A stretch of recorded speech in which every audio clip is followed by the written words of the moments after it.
Olá, amigos da Jovem Pan Online, mais um programa, O Mundo da Publicidade, e hoje é mais publicidade do que nunca, porque nós vamos falar com um dos grandes profissionais do mercado que comanda o maior grupo de comunicação que atua nesse mercado de marketing e comunicação, que é o presidente do Grupo Meio e Mensagem, Salles Neto. Salles, obrigado por sua presença aqui no estúdio da Jovem Pan. Obrigado você pelo convite, é um prazer estar aqui com você e poder participar desse programa.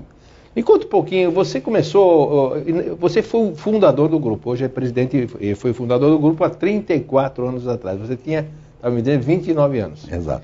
Eu fiz um cálculo na época da ditadura. Você estava maluco? Coragem suficiente ou o ideal que você tinha na vida? Não, na verdade,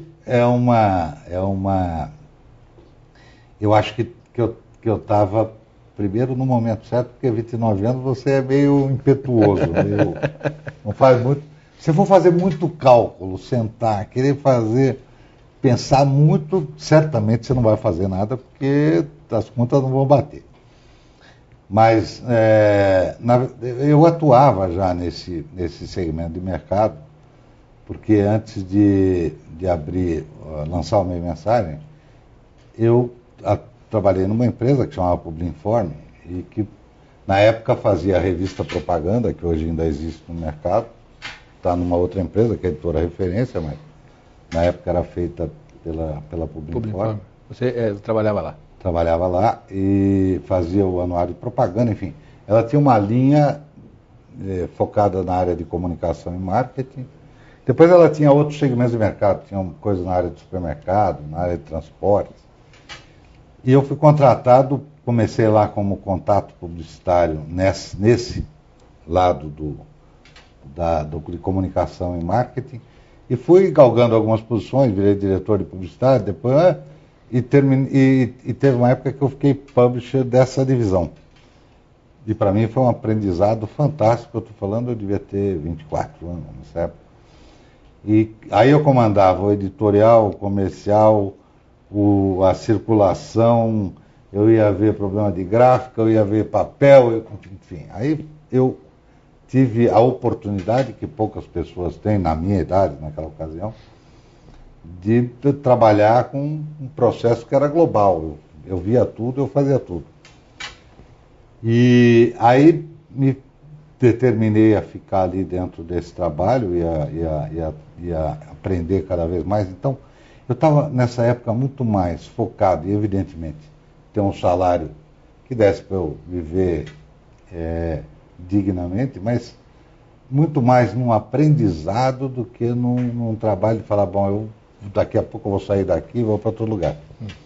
Por quê? Porque eu tinha em mente um dia abrir algum negócio meu na área de editoria, numa empresa editorial. Certo. Não necessariamente nessa área. Não necessariamente nessa área. É que eu já atuei nessa área, fiquei nessa área, e aí percebeu que tinha eu aprendi bem essa área. Tanto é que o dono da empresa, que chamava Bias de Faria, ele algumas vezes falou para mim, não, depois você vai para cá, vai para lá. Eu falei, olha, eu quero te avisar só uma coisa, um dia eu vou sair daqui e vou abrir meu negócio. E ele falou assim, bom, o dia que você for sair daqui e abrir seu negócio, você me avisa que eu quero ser seu sócio. Eu falei, então tá, mano, tudo bem, te aviso e tal. E a gente até criou uma relação muito próxima, muito amiga e tal.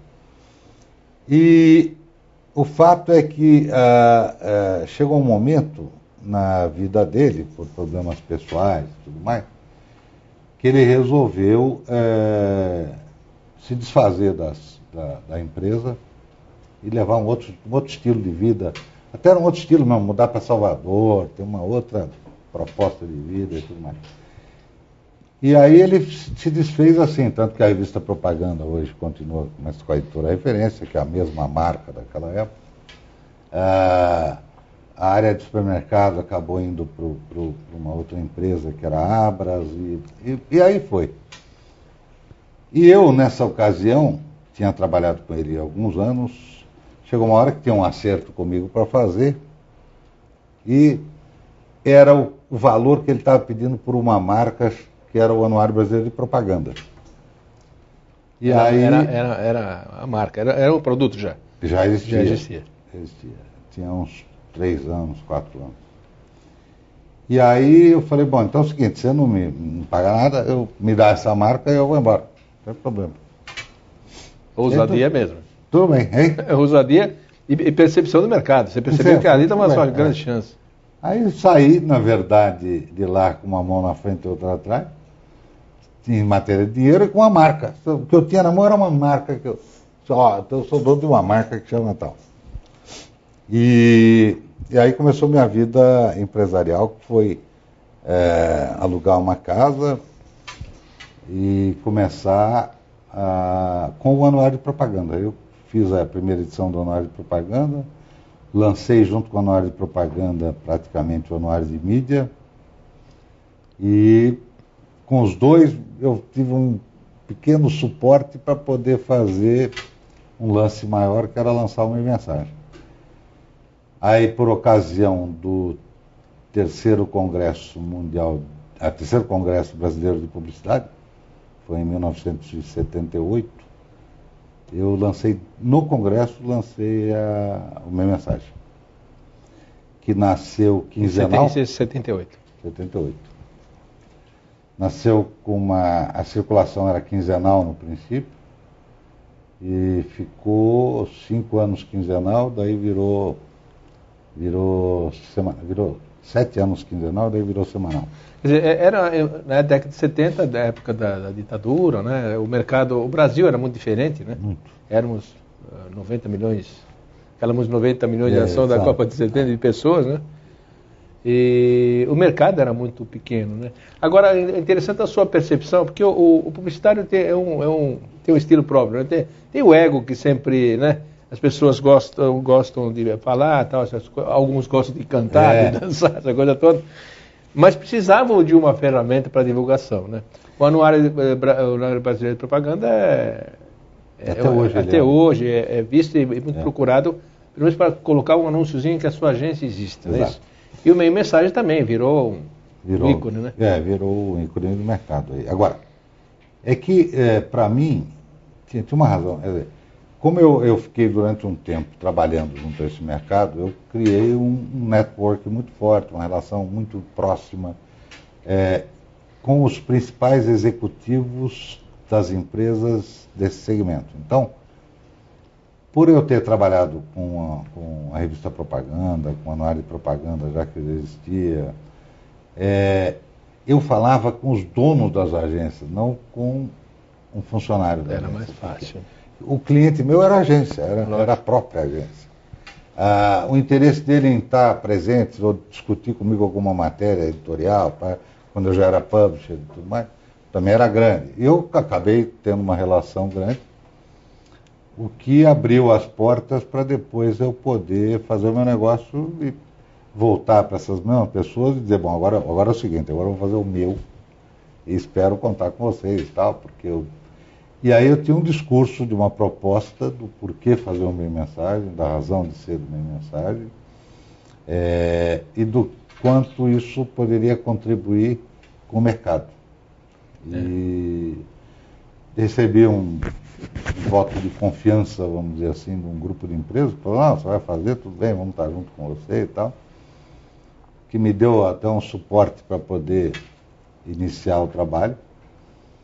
E aí é aquela vida dura de quem inicia uma empresa, né? É uma vida muito difícil. Você tem 29 anos, você não aguenta mais.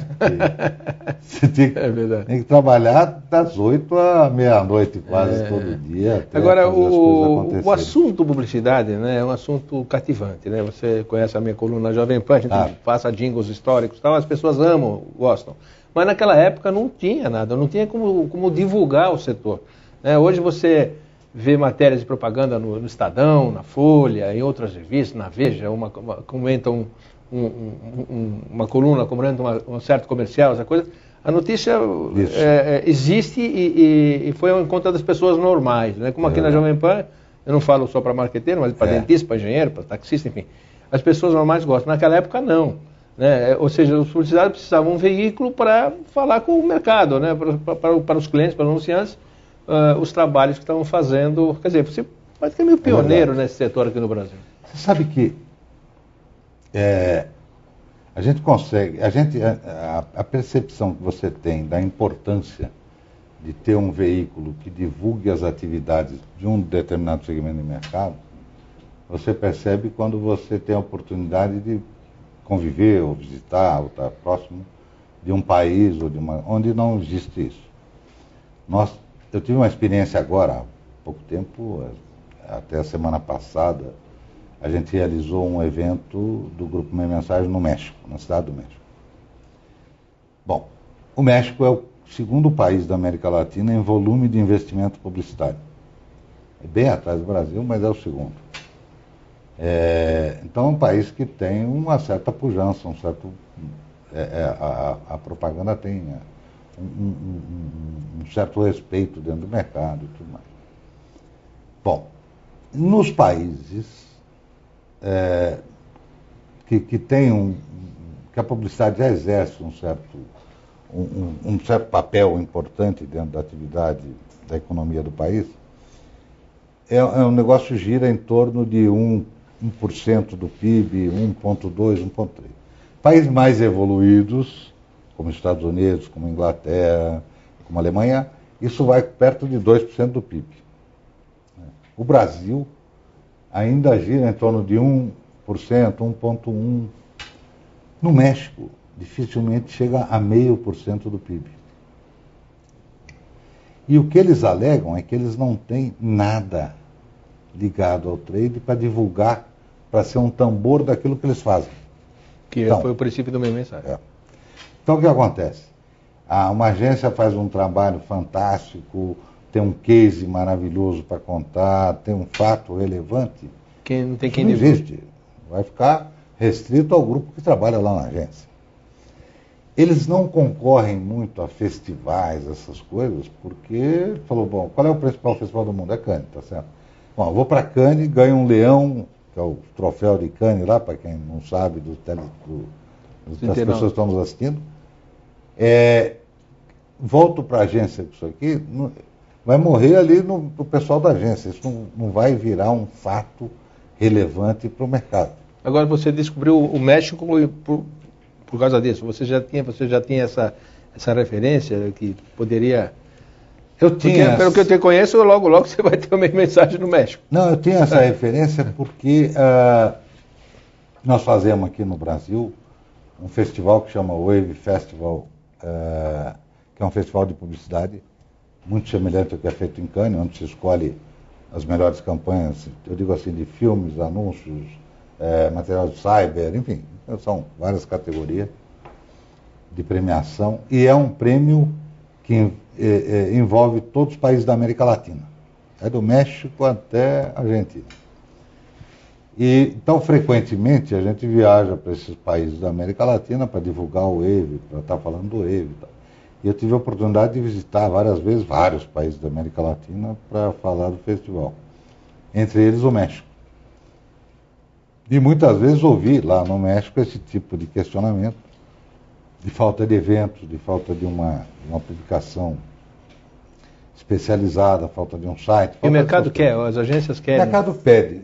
Não vou dizer que existe espaço para fazer isso lá, porque a gente ainda está estudando um pouco o mercado, fizemos um evento para fazer um teste lá, foi muito bem, tanto que nós estamos repetindo o ano que vem esse evento.